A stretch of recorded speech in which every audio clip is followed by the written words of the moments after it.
matembe na biso yango ezotoka moi j'ai changé couleur par rapport ndenge ezalaki po ezalaki na neti mobesu so ekomi kobela voilà il faut elemba so bokebi mpenza na bwaka imbuma pilipili awa so koluka pilipili po moto akoya kokutana na pilipili ekozala mabe akokolia so biloko te wi yango namoni ntango ozobalola ozosala mpe bokebi na pilipili oyo obwakaki na kati vraiment omeka mwa moke soki mongo ekoki voilà très bien mongo ekoki très bien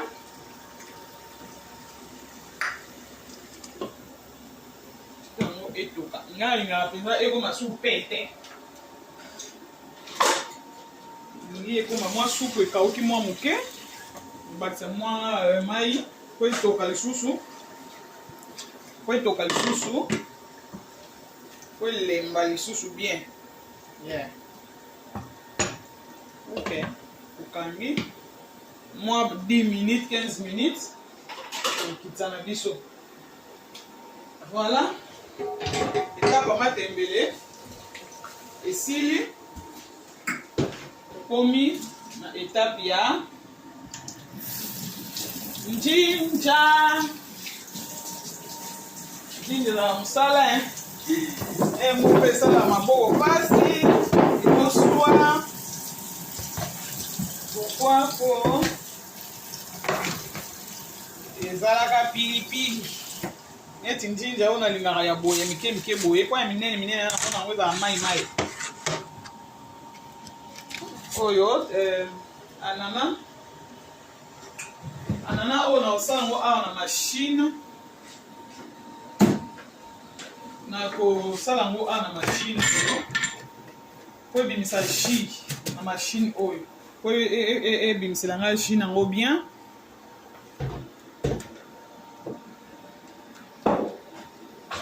mais avant cela nakolongola yango nano baposo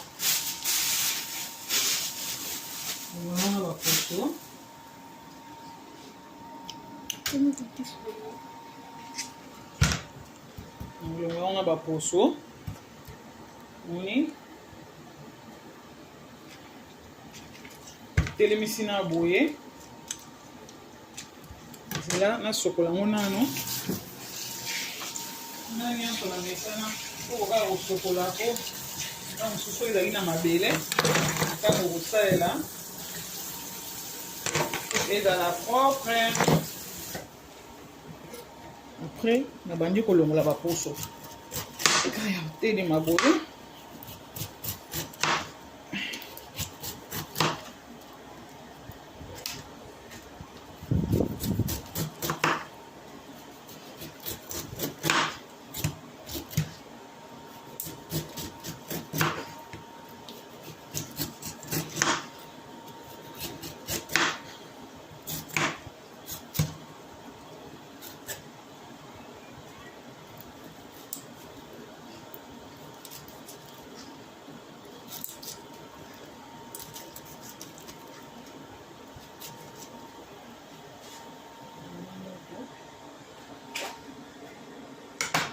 na baposo obongoli na baposo awa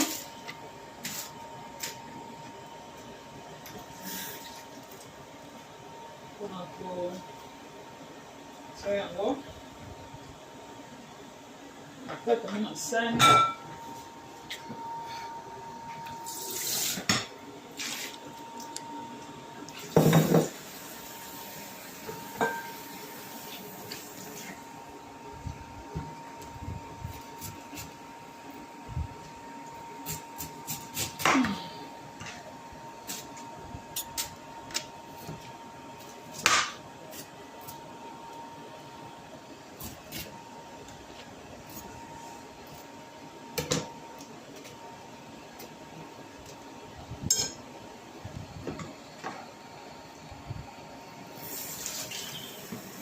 ngwena basanté wana oyo etikaka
rincer.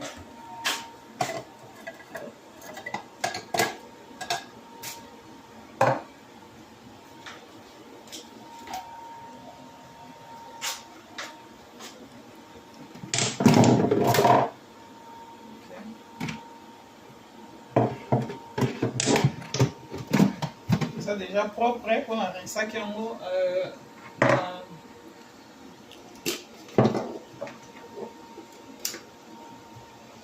Ça est là. Déjà propre, inutile. Et pour rincer les sous-sous.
Voilà.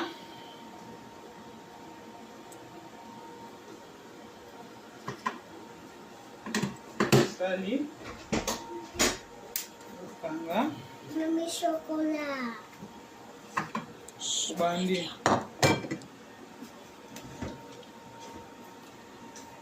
Hoje, deu uma tique yango itanga nano. Na uswangu na usangisa na tangawizi. Rincer oyo sima.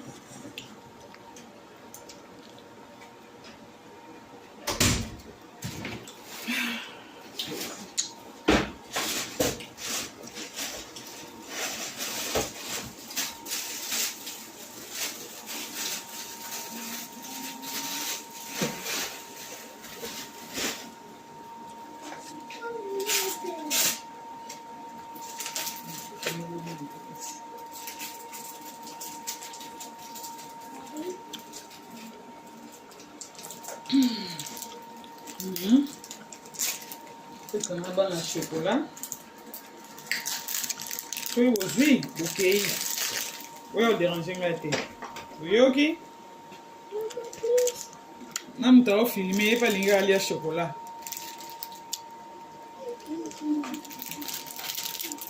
Tu as filmé et pas les chocolat. Un peu de chocolat dans la bouche, ça fait du bien. Quand tu es gros, tu peux pas prendre un peu. Voilà. Maintenant, on va pour l'eau pour. Quand tu as assez volé, on va. On va vous s'embrouiller en union. Voilà.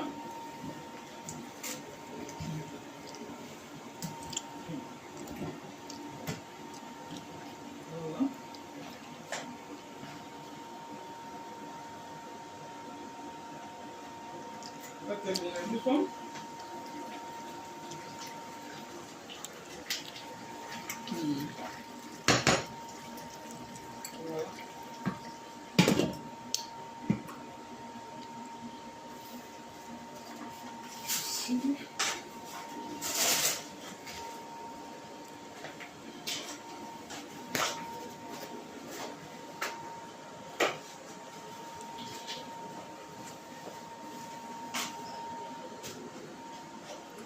Ok.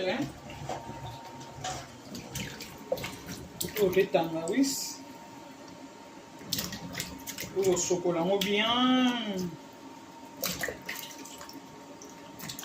On a aussi un moulinex, mais avant on a un moulinex, il faut au kata-katango pour. Oui, c'est un peu moins mississé, hein. Et ça fait racine, hein. Et ça, on fait racine, il y a la racine de gingembre. On a l'ongola vanille, tu sais. On a pas positionnement, on a comment rôtir, hein. Il faut que on monte que ça trop salité. Il faut aller yango. Moi, ok.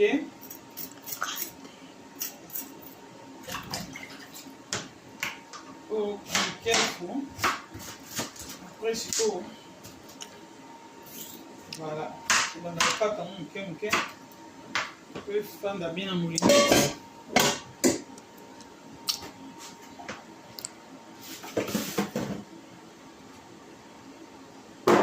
On va passer.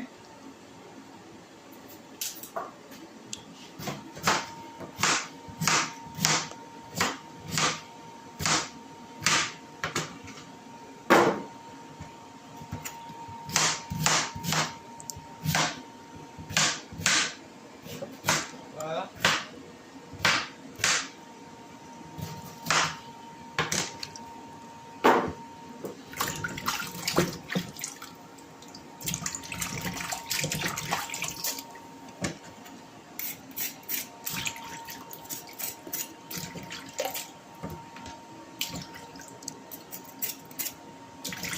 Tona kosokola ngo lisusu po soki eza na bamabele ça va pas là eleki mike moya olonga mpe ya baposo eza te eza vraiment mike ezalaki nango ya mwa minene kolongwa nango baposo pas de problème bien ya mike nde po ezalaka bien eswaka bien ezalaka vraiment na mwa mai ebele par rapport ya minene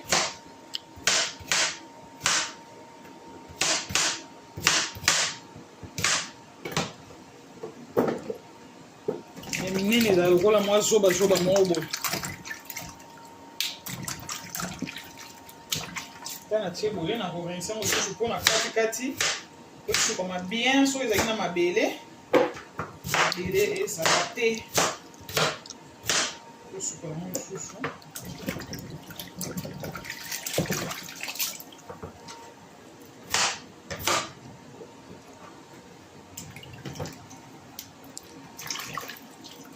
kata na